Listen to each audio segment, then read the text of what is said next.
muy buenos días. Ya es el mediodía. Hoy, 9 de septiembre del año 2023. Hoy se cumplen 22 años de ese ataque que cambió la historia del mundo. No solamente aquí en los Estados Unidos, sino en el mundo completo, después de un ataque que se suscitó a las insignias del poder económico de los Estados Unidos en Nueva York, que eran las Torres Gemelas, el World Trade Center, ¿verdad? Donde dos aviones se impactaron, no dos, más aviones se impactaron sobre las Torres Gemelas y bueno, ocurrió toda una desgracia. En fin, hoy tenemos una entrevista muy, muy importante y agradecemos muchísimo esta entrevista que nos va a conceder la senadora Tammy Baldwin, ¿verdad? Ella es senadora federal por el estado de Wisconsin. Les voy a leer brevemente su biografía para que sepamos de la importancia del personaje con quien vamos a hablar hoy y que nuestro gran amigo Tony González nos va a hacer el favor de estar interpretando esta conversación que vamos a tener con la senadora. Bueno, la senadora es una abogada, y ella es política estadounidense, por supuesto, es senadora por el estado de Wisconsin desde el año de 2013. Ella es miembro del Partido Demócrata. Fue postulada a la Asamblea del Estado durante 3 legislaturas, representando al Distrito 78 y desde 1999 al 2013, representando al segundo distrito de Wisconsin en la Cámara de Representantes de los Estados Unidos. En el año de 2012, la senadora o la política fue elegida como senadora, derrotando al candidato republicano en ese entonces, Tommy Thompson. Bueno, la senadora, ella es lesbiana, fue la primera mujer del colectivo elegida por la Cámara de Representantes y para el Senado en el periodo 2099 y 2013, respectivamente. También fue la primera mujer elegida para cualquiera de las cámaras por el estado de Wisconsin y se considera una mujer progresista que ha votado en forma consistente, apoya el Medicare, ¿verdad? Apoya los derechos de la comunidad LGTB, el control de armas y se opuso a la guerra de Irak, entre otras muchas tantas cosas que ha desarrollado la senadora. Bueno, pues hoy en esta conversación que vamos a tener, en principio, pues queremos darle las gracias a la senadora por su tiempo para podernos conceder esta entrevista. Listo, Pablo. So I will do a little brief of that. It was an introduction to you, Senator Baldwin. And, we're going to get your thoughts about, what 9/11 is all about. He gave a little bit of your biography. You're a lawyer. You've been in the Wisconsin Senate since 2013. You belong to the Democratic Party. You were at Congress, and in 2012, you were elected in the Senate in Wisconsin, defeating Tommy Thompson. You're the first openly gay representative, first woman in Wisconsin to be elected to office in Washington. You are a champion for LGBT rights, for gun control, and you voted against the Iraq war. So first of all, and that was really quick, we want to give you thanks for being here on the program. I'm so delighted to join you and very much looking forward to our conversation today. Thank you so much for that welcome. La senadora tiene mucho gusto estar aquí con el programa y agradece mucho haber estado invitada. Ok, bueno, nuestra primera pregunta que le vamos a hacer a la senadora, y dado que significa mucho por el día que es hoy, es ¿qué significa para ella como congresista de los Estados Unidos lo que sucedió el 11 de septiembre del año 2001, iniciando este siglo? So starting our questions is, what does it mean to you as a congressperson, the meaning of 9/11 and what it meant to our country at that point? Yes, well, I was a very new member of the House of Representatives at the time, representing South Central Wisconsin, and I will never forget the events of that day. They're seared in my memory, just as as it is seared in the memory of so many others. I was told about the airlines crashing into the tower in New York City. But by the time we were alerted to that, we had also had an attack on the Pentagon, and I could actually see the smoke from where I was in the U.S. Capitol. Let me pause there for translation, and then I'll carry on. Thank you, Senator. En ese entonces yo era una persona que estaba recién elegida a la Cámara de Representantes del sector 5 de Wisconsin, y nunca se lo olvidará, y le asustó mucho. Como muchas otras personas, esto quedó grabado en su mente, y para el tiempo que se dieron cuenta y que le informaron que un avión se había estrellado contra las Torres Gemelas, en ese momento les alertaron que otro avión había estrellado contra el Pentágono, y desde el punto donde ella estaba podía ver el humo. We didn't believe such an attack was possible. When I think back to September 11th, I think of many things that flowed from it, including a war in Afghanistan. I remember also everybody standing together here in the United States, coming together. There were no divisions in those early days. And I remember our friends from all around the globe standing with us. And that unity has not remained, which saddens me, but gives me more resolve than ever when we observe anniversaries of September 11th, that we must regain that unity as a country and globally to fight for peace. Entonces, I'm sorry? To that unity to join for peace. Ok, entonces dice, no podíamos creer lo que estábamos viendo con nuestros ojos.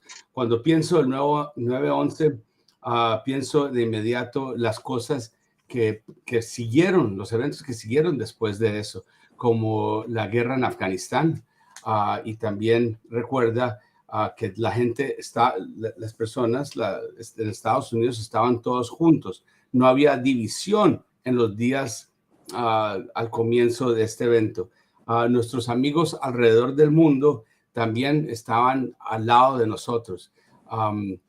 Pero desafortunadamente esa unidad no se ha conservado, y esto es lo que la entristece ya mucho, pero le da más ánimo que nunca para cada vez que viene este aniversario del 9/11, para que volvamos a obtener esa unidad y podamos vivir todos en paz. Muy bien. Mi segunda pregunta tiene que ver con parte de las palabras que ella ha estado mencionando, ¿verdad? Y qué hacer para que nuestra democracia forme a un país más unido o menos dividido de lo que está hoy por hoy. Hoy hemos visto todos en cadena nacional que la vicepresidenta Kamala Harris y los personajes muy importantes del propio Partido Republicano estuvieron hermanados para recordar este día tan trágico. Entonces, ella habla de que ese momento fue un momento en el que todos los norteamericanos estuvimos unidos y los países amigos para formar una sola unión. Entonces, ¿qué hacer para que la democracia en los Estados Unidos forme a un país unido y no cada vez más desunido? Kind of working on the words you have told us right here. What can we do so our democracy forms a unity, or that brings us closer together, or at least not as apart as we are today? Just today, we have seen on TV Vice President Kamala Harris and other members of the GOP together commemorating this day. And like you were saying, when this occurred, all Americans worked together, and other countries, our friends, were allies standing close to us. So again, what do we do so democracy can bring us again back together? It's a very complicated question, but let me start with a reminder of our values and our founding purpose, and recognizing that there is more that we all have in common than what divides us. Entonces, es una pregunta muy complicada, pero déjenme comenzar recordándoles los principios de la fundación de este país y los propósitos, y reconocer que tenemos más en común de cosas que nos dividen. I think about our founding documents in the United States of America, that we agree on the pursuit of life, liberty, and the pursuit of happiness. And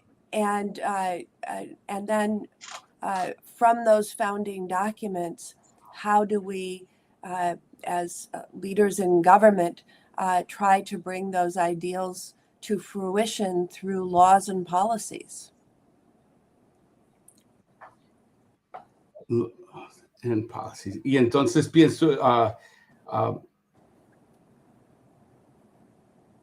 pienso precisamente de los documentos básicos de la fundación. Acordamos que íbamos a poder seguir vida, libertad y felicidad.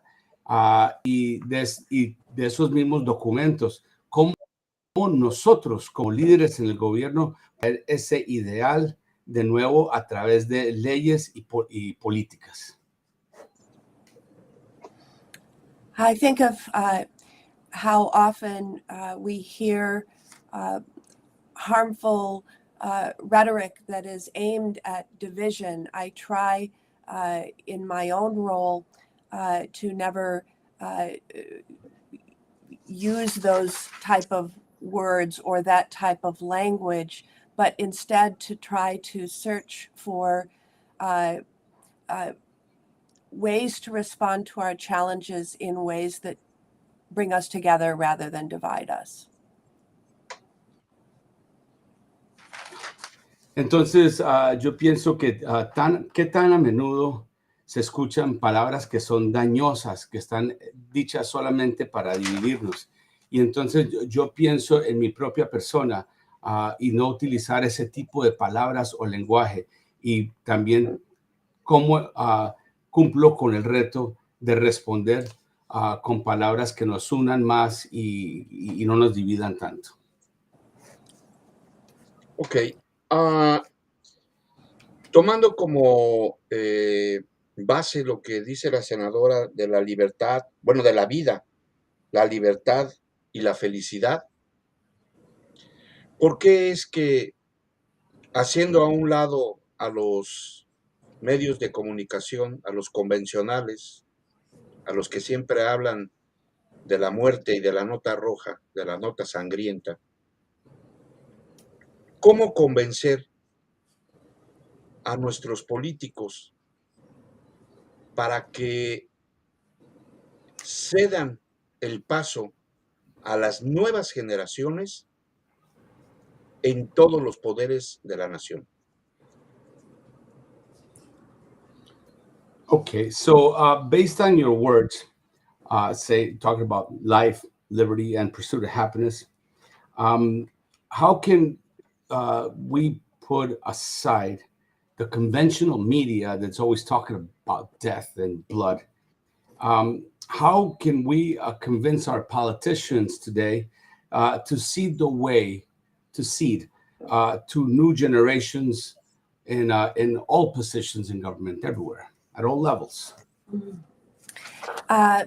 Well, first of all, it is something that gives me great hope when I see young people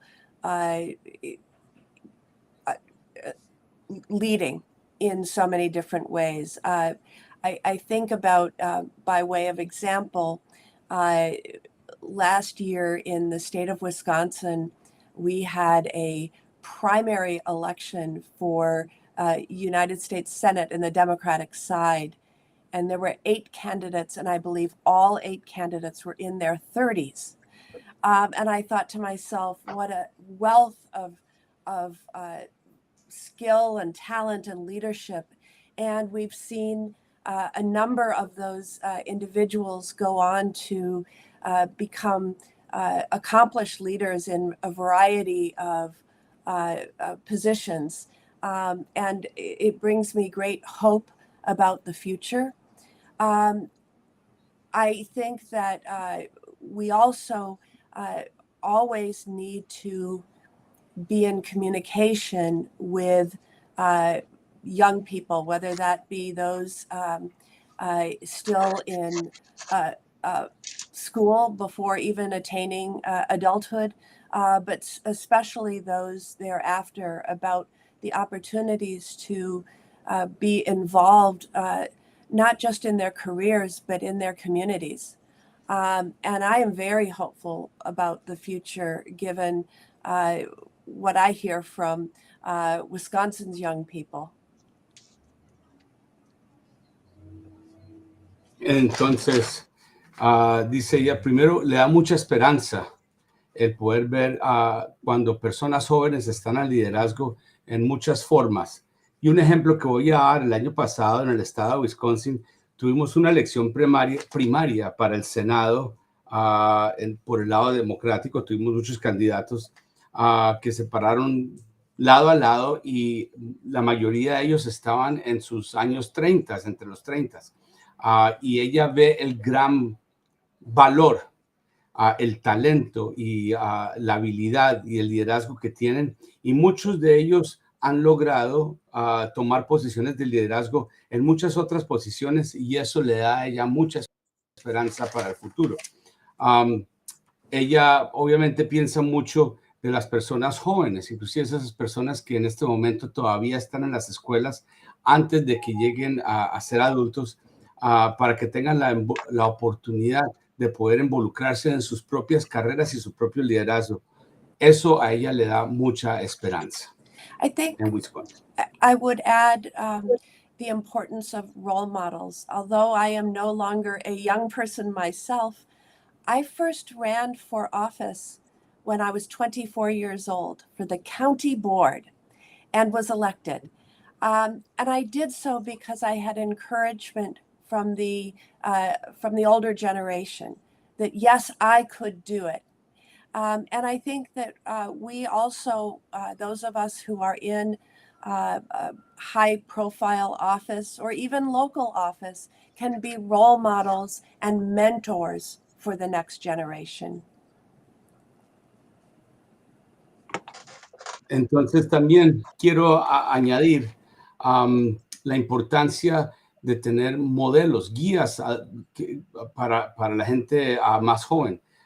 Por ejemplo, en mi caso, yo tenía 24 años cuando fui a ser elegida para la mesa directiva del condado. Y obviamente recibí mucho ánimo de personas mayores que yo, que me dijeron, sí, sí lo puedes hacer, tienes la capacidad. Y entonces es importante inclusive que, pues, aunque yo no estoy joven ahora, hay gente que, aunque tenemos un perfil alto y posiciones altas, podamos involucrarnos para ayudar a estas nuevas generaciones a surgir. Yo creo que una de las grandes conquistas en los Estados Unidos y en muchos países del mundo se ven reflejadas en la llamada jubilación. La jubilación permite ser dueño de tu propio tiempo y de tu propio espacio. Sin embargo, ¿cree usted que nuestros próximos candidatos a la presidencia de los Estados Unidos tengan que ser hombres que están cercanos o que rebasan los 80 años de edad?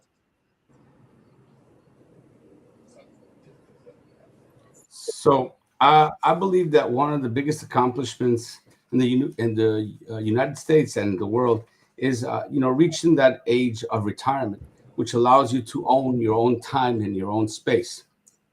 Do you think that one of in the next election for president of the United States, that men should be running that are over the age of close to or over the age of 80?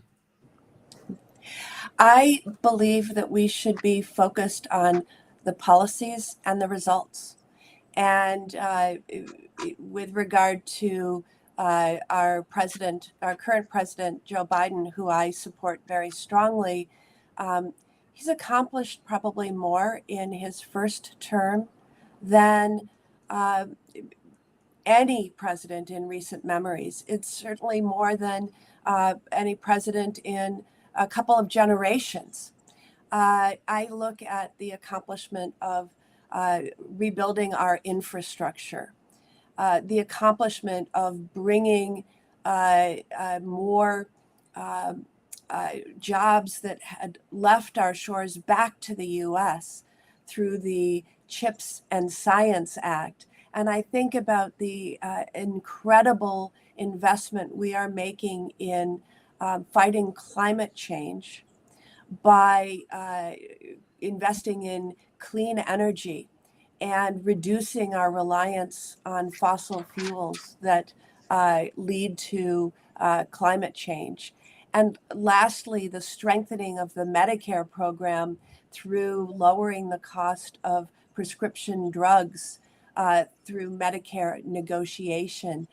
That's just the top lines of the accomplishments of President Biden. We should all be proud of what we've done, accomplished together as a nation. But I'm focused on results, not age.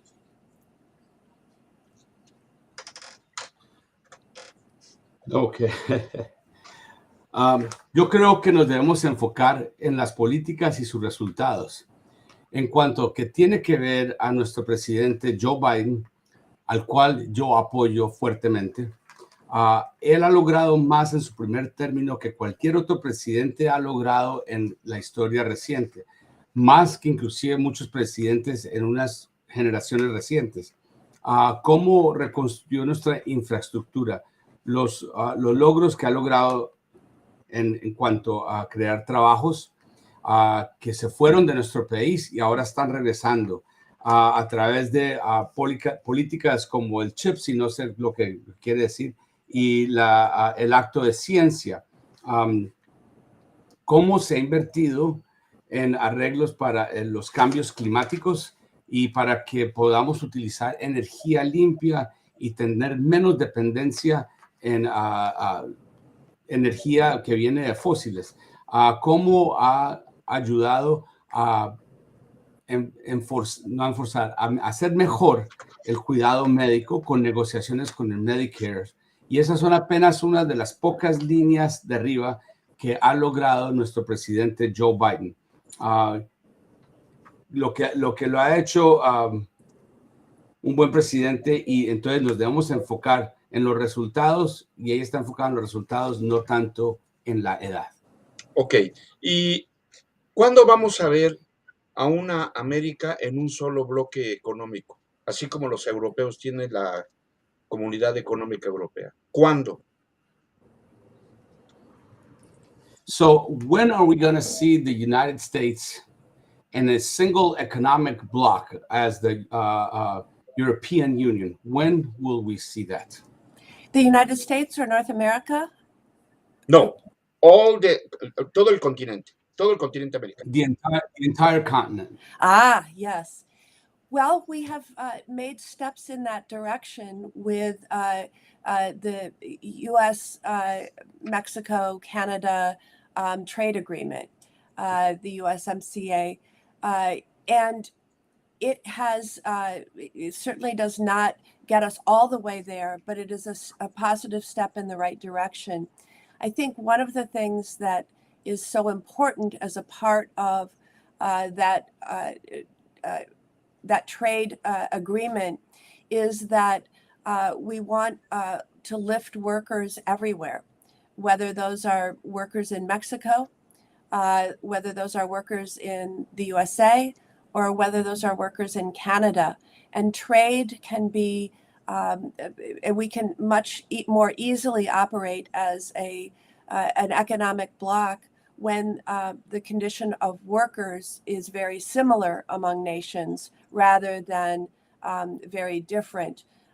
So bringing wages up, allowing union representation in Mexico in particular was one of the major focuses of the USMCA that was negotiated and passed.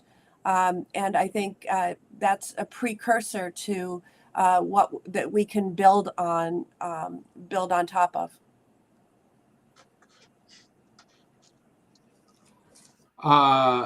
Sí, y de hecho hemos tomado pasos importantes con el acuerdo que hay entre los Estados Unidos, México y Canadá, que por sus siglas es el USMCA. Claro que no hemos llegado al punto que queremos, pero hemos tomado pasos hacia la dirección correcta. Y una de las cosas positivas que tenemos que hacer es elevar a los trabajadores para que tanto en México, los Estados Unidos o Canadá tengan condiciones de trabajo similares. Y así realmente el intercambio de bienes va a ser mucho más fácil como un bloque cuando las condiciones son similares para todos, los salarios son similares para todos. Que cuando los salarios han subido y cuando también permitan la participación de uniones, de los sindicatos. De hecho, es una de las cosas que más hemos tratado en el USMCA con México y se ha logrado muchos pasos importantes. Y creo que esto es un antecedente para que podamos crecer más en esta área. Sabemos que tiene ya su tiempo muy contado la senadora y solamente quiero hacer una última pregunta relacionada con el sistema migratorio en los Estados Unidos. We know that your time is short here with us today, so he just wants to ask one more question regarding the immigration situation here in the United States. Aquí en los Estados Unidos existen millones de personas que desde hace 5, 10, 20, 30 o más años residen, trabajan, pagan impuestos y son buenos inmigrantes. ¿Por qué no darles la oportunidad a que su estatus migratorio sea legal y solamente voltear a ver al otro lado de la frontera cuando están llegando miles y miles de migrantes? No entendí la última parte, Alejandro. ¿Por qué es que ahorita la administración nada más se enfocan a los que están llegando y no a los que están adentro desde hace tantos años? Gotcha. Okay, got it. Here in the United States, there's millions of people that have been here 5, 10, 20, 30, or even more years that reside, work, pay taxes, and have been good immigrants. Why have they not gotten the chance to formalize their status and be legal in this country? Why is the focus of the administration only about those new arrivals today of what's happening on the other side of the border? Yes. First of all, let me tell you my own views on this topic. I am strongly in favor of developing a pathway to citizenship for law-abiding immigrants to this nation, whether those are dreamers, and I've had many opportunities to vote to allow dreamers to become citizens.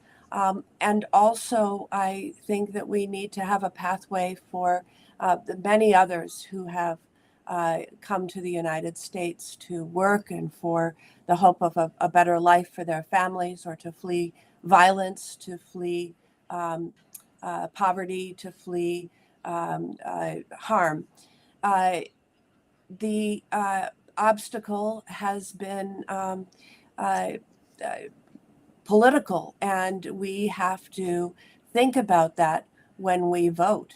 We have to focus on the election of people who are committed to solutions.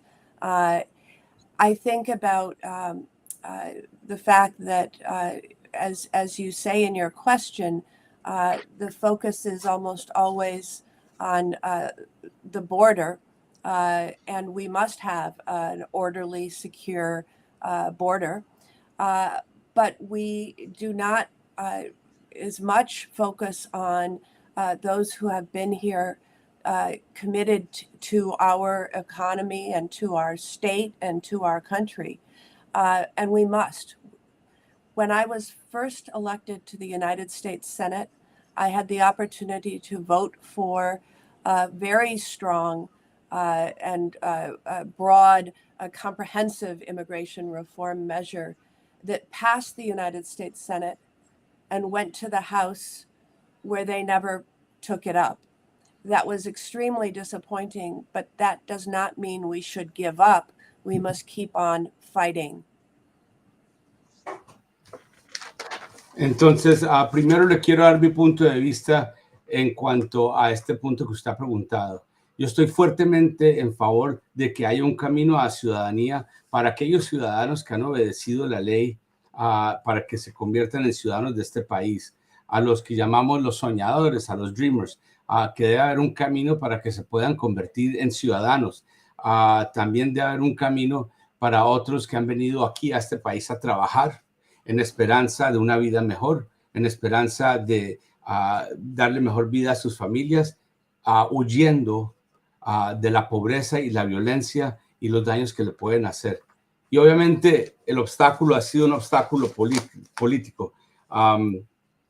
Yo creo que lo que tenemos que hacer es votar y enfocarnos por aquellas personas que estén buscando soluciones. Como usted dice, el enfoque ha sido en aquellas personas ahorita en la frontera. Y obviamente necesitamos que el ingreso de las personas sea de una manera ordenada, pero no podemos perder el enfoque con aquellas personas que se han dedicado y han estado aquí soportando la economía de nuestras regiones, de nuestros estados y de nuestro país. Quiero decir que cuando yo fui primera elegida,